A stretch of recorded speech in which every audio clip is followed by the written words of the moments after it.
Hello everyone, this is Ravi here. Welcome to my channel.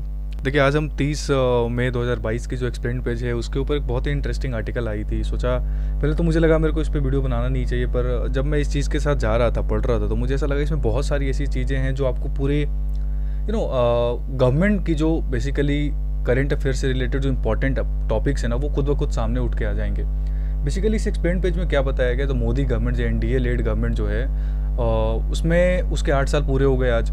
उस 8 साल का क्रक्स दिया हुआ है, उसको मैं 2 पार्ट में कवर करने वाला हूँ। पार्ट 1 आ जाएगा, पार्ट 2 अगर मुझे मौका मिला तो आज ही अपलोड कर दूंगा, वरना कल आ जाएगा, जिसमें मोदी गवर्नमेंट के जो 8 साल हैं 2014 से 2022, और खासकर जो अभी के करंट अफेयर्स हैं जो आपके एग्जाम्स में बहुत हेल्पफुल होने वाले हैं, वो बहुत इंपॉर्टेंट उसमें से सारी चीज़ें, economy, social sector, education, polity, diplomatic relations और जो सारी चीज़ें और है उसमें बात की गई है। तो हम इसी टॉपिक पर बात करेंगे कि बेसिकली जो 8 सालों का क्रक्स है उसको कैसे हम देखते हैं, और कुछ चैलेंजेस भी हैं जिसके ऊपर अपन बात करेंगे। पार्ट 1 में, पार्ट 2 कल आ जाएगा, ठीक है। So this is my channel Ravichandra UPSC CSE. Join the channel and subscribe the channel as well as love. If you love the content, please share the channel as well. ठीक है, start करते हैं। देखिए, basically तो Modi government की जो 8 साल है उसको इन्होंने कवर करा है इकोनॉमी के प्रोस्पेक्ट से, डिप्लोमेसी के प्रोस्पेक्ट से। तो आज हम इकोनॉमी और सोशल सेक्टर और एजुकेशन की बात करेंगे, जिसमें कुछ उम्मीदें और कुछ चैलेंजेस, अगर सिंपली मैं बोलूँ, हाईलाइटेड पार्ट्स पे ध्यान दीजिएगा। होप एंड चैलेंजेस पे बेसिकली फोकस किया गया है। देखिए, आर्टिकल स्टार्ट ऐसे होता है कि पेंडेमिक ने तो पूरी दुनिया को झकझोरा, पर इंडिया उसमें से काफ़ी हद तक सेफ रहा। उसका सबसे बड़ा कारण क्या था कि हमने एक तो प्रिडिक्शन जो हमारी थी वो बेसिकली समझ गए थे कि हाँ, ये बहुत तेज़ी से स्प्रेड होने वाला है और पेंडेमिक होने ही वाला है काफ़ी तेज़ी से। लॉकडाउन हमने सही समय पे लगाया। बाकी वो क्या हुआ, कैसे लॉकडाउन में हुआ, उसके ऊपर बात नहीं करेंगे हम। पर इकोनॉमी की जहाँ तक एग्रीकल्चर सेक्टर की बात है, वो हमारा ग्रोथ 3 पॉइंट समथिंग रहा, पॉजिटिव ग्रोथ रहा। फिर उसके अलावा और भी जो ओवरऑल ग्रोथ रहा है वो सारी दुनिया से तो कम, मतलब ऐसा नहीं है कि सारी दुनिया में गिरावटें नहीं आई थी उनके तरफ भी। सारे पूरा all over world has face the wrath of the pandemic, but India कहीं ना कहीं थोड़ा उसको संभाल पाने में जल्दी सक्सेसफुल, ऐसा गवर्नमेंट की डाटा कहती है।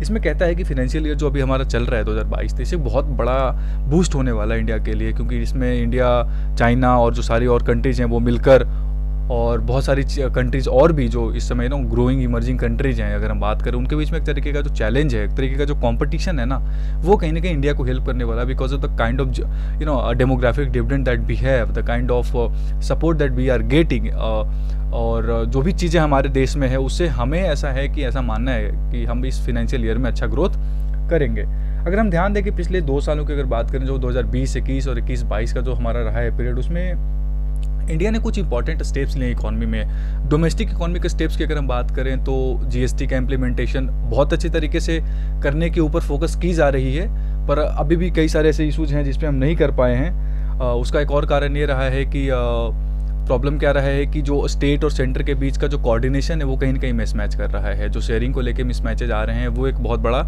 इशू बनते जा रहा है। लेकिन जो इसमें सबसे इंपॉर्टेंट बात की गई थी वो की गई थी कि अभी हमने जो यूनाइटेड अरब अमीरात के साथ ट्रेड डील करा है, एक बायलैटरल ट्रेड एग्रीमेंट करा है हमने, जिसका नाम है कॉम्प्रिहेंसिव इकोनॉमिक पार्टनरशिप एग्रीमेंट। इस चीज़ पर आपको ध्यान देना है। अब क्वेश्चन ऐसे निकल के आएगा कि इसमें से किस देश के साथ भारत ने अभी कॉम्प्रिहेंसिव इकोनॉमिक पार्टनरशिप एग्रीमेंट करके एक फ्री ट्रेड एग्रीमेंट को साइन करा है। ऑप्शन में मॉरिशस हो सकता है, मालदीव होगा, यूएई होगा, ऑस्ट्रेलिया हो सकता है। आपको याद रखना कि जो सेपा है ये हमारा यूएई के साथ है। अभी हमने एक ऐसा ही मॉरिशस के साथ भी करा है, फर्स्ट अफ्रीकन कंट्री जिसके साथ हमने साइन करा है। ये बहुत इंपॉर्टेंट करंट अफेयर्स है जो मैं आपको बता रहा हूँ। अभी किसी भी पेपर मुड़ के सीधे ऑनलाइनर में से ही आ जाएंगे। उसके अलावा अगर हम बात करें कि इसमें आगे कहता है कि ऑस्ट्रेलिया के साथ हमने भी करा है। अब ऑस्ट्रेलिया के साथ क्या करा है, ऑस्ट्रेलिया के साथ जो हमने करा है उसका नाम क्या है, ऑस्ट्रेलिया के साथ जो करा है उसका नाम है economic cooperation and trade agreement, ECTA। ये हमने अप्रैल में साइन करा है, ठीक है।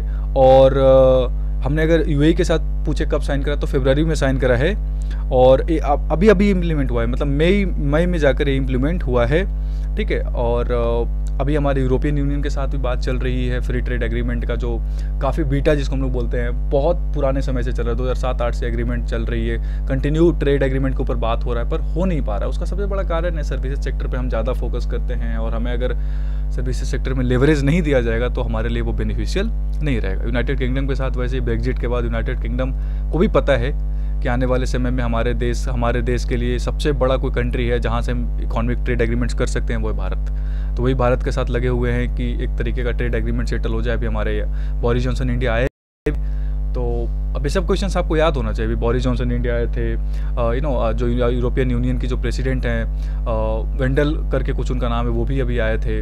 और फिर उसके अलावा ऑस्ट्रेलिया के अभी हमारे जो ट्रेड एग्रीमेंट है उनके साथ बातचीत हो ही गई, यूएई के साथ हमारी ट्रेड एग्रीमेंट सील हो गई है।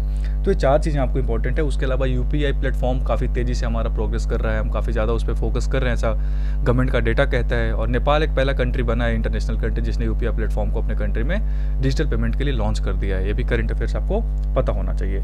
अगर आगे हम बात करें कि इसके अलावा भारत भी यूनिकॉर्न्स को लेके काफ़ी फोकस है। अभी यूनिकॉर्न्स क्या है, अभी सीडीएस के पेपर में यूनिकॉर्न्स आया था, व्हाट इज़ यूनिकॉर्न्स, तो आपको पता होना चाहिए यूनिकॉर्न्स एक तरीके की प्राइवेट कंपनीज होती हैं जिनका जो ओवरऑल शेयर होता है, मतलब ओवरऑल कैपिटल अगर मैं बोलूँ, जो ओवरऑल उनका क्या बोलते हैं, मतलब कंपनी कितनी बड़ी है, अगर सिंपली मैं बोलूँ तो $1 बिलियन से अगर ज़्यादा उनकी वो है, तो वो चीज़ इंपॉर्टेंट हो जाती है कि एक यूनिकॉर्न्स कितने हैं भारत में। तो भारत भी काफ़ी ज़्यादा इस सेक्टर में, जैसे अनअकैडमी यूनिकॉर्न्स है, उसी तरीके से काफ़ी ज़्यादा अभी चेन्नई सुपर किंग्स की यूनिकॉर्न्स बनी है। तो इस तरीके से फोकस किया जा रहा है इकॉनमी पे। पर कुछ चैलेंजेस भी हैं। देखिए, सबसे बड़ा चैलेंज क्या है, डेटा प्रोटेक्शन बिल हमारे पास अभी भी एक्ट लागू हुआ नहीं है ना। अगर डेटा प्रोटेक्शन जब तक लागू नहीं होगा तो जो डेटा लोकलाइजेशन से रिलेटेड जितनी भी बातें हो रही है कि हम अपने कंट्रीज में डेटा लोकलाइजेशन के ऊपर बात करना चाहते हैं, हमारे देश में हमारे डेटा को स्टोर करें, वो नहीं हो पा रहा है कहीं ना कहीं, वो एक मसला बनते जा रहा है। उसके अलावा एमएसएमई सेक्टर में अभी बहुत ज़्यादा हमने मतलब ग्रोथ नहीं अचीव करा है, ट्राई कर रहे हैं पर अचीव हो नहीं पा रहा है। उसी तरीके से लैंड और एग्रीकल्चर रिफॉर्म्स भी पेंडिंग में हैं। फिर अगर हम बात करें कोविड-19 के बाद हमने कुछ स्टेप्स लिया है प्राइवेट इन्वेस्टमेंट को लेकर, डिसइन्वेस्टमेंट को लेकर। देखो, ओवरऑल मोदी गवर्नमेंट के साथ प्रॉब्लम क्या है ना कि इनके जो मिनिस्टर्स होते हैं वो फोकस करते हैं हमेशा अपने प्रोग्रेसेस पे, पर कुछ ऐसी चीज़ें भी होती है जहाँ पर प्रोग्रेसेस नहीं है। लाइक LIC और एयर इंडिया के आपने डिसइन्वेस्टमेंट कर दिया, दैट्स अ गुड थिंग। पर BPCL एक बहुत बड़ा फेलियर साबित हो रहा है। BPCL फेलियर साबित हो रहा है, इसके ऊपर बात नहीं हो रही। जो भारत और पेट्रोलियम कॉर्पोरेशन लिमिटेड है, जिसका डिसइन्वेस्टमेंट किया हमने, इसके ऊपर बात नहीं हो रही है। LIC पे बात कर रहे हैं हम, एयर इंडिया पे बात कर रहे हैं हम, that's a successful open one. But अलग चीज़ें और भी है जिसके ऊपर बात नहीं हो रही है। इन्फ्लेशन के ऊपर भी बात बहुत कम होती है, इन्फ्लेशन भी काफ़ी हद तक बढ़ गया है। तो ये था इकॉनमी से रिलेटेड। अब एजुकेशन में अगर हम बात करते हैं तो बेसिकली एजुकेशन में आपको पता है कि नेशनल एजुकेशन पॉलिसी के इम्प्लीमेंटेशन पे काफ़ी हद तक फोकस किया जा रहा है। कॉमन यूनिवर्सिटी एंट्रेंस एग्जाम भी हो गई है, जिसके वो सारे चीज़ें प्रावधान ऑलमोस्ट लागू हो गया है। उसके अलावा आपको गवर्नमेंट अब तो ऐसा हो रहा है कि UGC आपको एक मौका देता है कि आप 2 जगह से डिग्री कोर्सेज एक साथ कर सकते हैं। पहले ऐसा नहीं था, अब आप लेकिन एक साथ 2 डिग्री कोर्सेज परस्यू कर सकते हैं with certain rules and conditions whatever there is written. उसके अलावा हमने UGC now permits students to pursue up to 40% of a program online. अब अपने प्रोग्राम्स जो भी आप कर रहे हो उसका 40% तक आप ऑनलाइन परस्यू कर सकते हो। लेकिन देखो, चैलेंजेस क्या है इसमें लिखा हुआ भी है। आप एजुकेशन में फोकस करते हो, ठीक है, आपने एजुकेशन पे फोकस करा, पर कहीं ना कहीं 6% का जो हमारा वो टारगेट रहा है कि हम बजटरी एलोकेशन करेंगे, वो कहीं ना कहीं हम फुलफिल नहीं कर पा रहे हैं। अभी भी 6% तो क्या है, लगातार कंटिन्यूसली कमते जा रही है। इवन IMF का भी इस पे ऊपर एक स्टेटमेंट आया था कि इंडिया की जो एक्सपेंडिचर है वो कहीं ना कहीं कम गई है एजुकेशन पे। हमने मिड डे मील का नाम बदल के PM पोषण स्कीम कर तो दिया है, पर एलोकेशन हमने बढ़ाया नहीं है। तो आपको ये याद होना चाहिए, क्वेश्चन ऐसे आएगा कि मिड डे मील का नाम बदल कर क्या कर दिया गया है, तो प्रधानमंत्री पोषण अभियान कर दिया गया है, but without any further allocation. ये भी एक इंपॉर्टेंट चैलेंज है। उसके अलावा गवर्नमेंट ऑफ इंडिया ने नेशनल करिकुलम फ्रेमवर्क के ऊपर बात करना स्टार्ट किया है, जिसकी कमेटी बनाई गई है 12 मेंबर की। उसको हेड कौन कर रहे हैं, ये इंपॉर्टेंट है, याद रखिएगा, के कस्तूरी रंगन।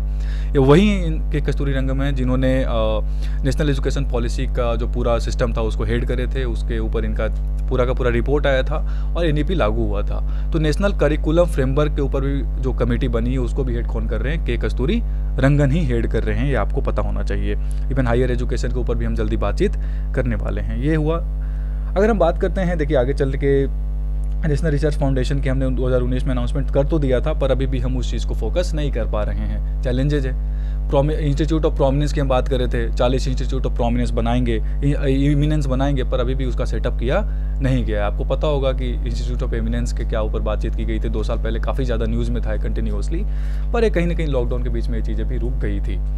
आगे हम बात करते हैं सोशल सेक्टर के ऊपर। देखिए, सोशल सेक्टर में राइज ऑफ लाभार्थी, सिंपली इन्होंने बोला है कि जो लाभार्थीज हैं, जो बेनिफिशियरीज हैं, उनका जो नंबर है वो बढ़ गया है। आप सोच लो क्या बोलना चाह रहे हैं, बेनिफिशियरीज का नंबर बढ़ा है, पर क्या वो रियली में बेनिफिट कर पा रहे हैं उन सब चीज़ों से, that's a question of debate कि क्या उनको वो बेनिफिट्स मिल रहे हैं कि नहीं मिल रहे हैं, that is totally under debate. But हाँ, बेनिफिशियरीज के वो बढ़ तो गए हैं। जैसे कि ये जो प्रधानमंत्री किसान पीएम किसान है, जिसमें आपको पता है 2019 का जो इंटरिम बजट था पीयूष गोयल के द्वारा जो पेश किया गया था, I was listening that budget, मुझे आज भी याद है। उसमें उन्होंने कहा था, बीपीएससी के अभी करंटली किसी पेपर में बीपीएससी के 67th प्री में आया भी था सवाल कि कब से लॉन्च हुआ था, तो पता होना चाहिए 2018 के दिसंबर से लॉन्च हो गया था, पर इसका इंटरिम बजट 2019 में इसके ऊपर बात की गई थी, जिसमें 6,000 का 2,000 का 3 इंस्टॉलमेंट करके जो किसानों को विद सर्टेन कंडीशन पहले तो लागू था, अब तो सब किसानों को दिया जा रहा है ये चीज़।